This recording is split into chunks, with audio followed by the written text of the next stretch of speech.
What initially drew me to her as a child was the glamour aspect of her, because I was really into old movie stars. I was into kind of Fred and Ginger and Gene Kelly, and so what drew me to her initially was the fur and the jewels and the fact that there was somebody in these movies who looked a bit like me and was glamorous, as opposed to being like the nanny or the maid or the slave or something in the movie. As I got older and I learnt more about her, you begin to see all these other facets of her, and a lot of people, if they know of her at all, they have this iconic image in their head of her dancing in a banana skirt, and that's about it.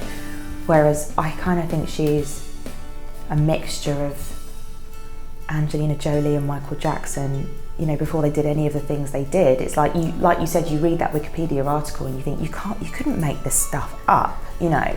To be a spy in the French Resistance, to adopt 12 children, to be offered the chance to take over the NAACP after Martin Luther King gets shot, and she did so much in her time, but she also was someone that had to constantly reinvent herself. So I think we try to choose the sections of her life that told her story accurately, but also would make people want to go away and read about her. And just like you said, most people my age had no idea who she was. It's not my story, it's the I character is a girl, we never know her name, she's just called the girl in the script, and she is talking, I guess, directly to the audience quite a lot of the show, so you never really know who she is, but you know that she's this girl character. The story of Josephine Baker and this girl are running parallel to each other, and you're kind of jumping between the two. But, you know, the girl is there to do a show about Josephine Baker, that's what she's there to do.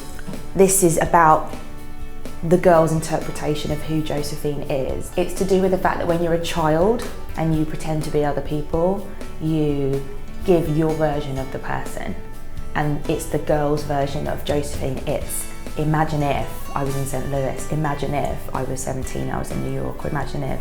I'm trying to give people a really good sense of Josephine and inform them about her and educate them about her, but not in a kind of, you know, preachy way. I'm trying to share her with people and bring her into the now and not in the past. I love the idea that people would go away from the show and talk about it and debate it and discuss it, but also feel like they've had a really good night out. You know, I don't want them to go home and cry.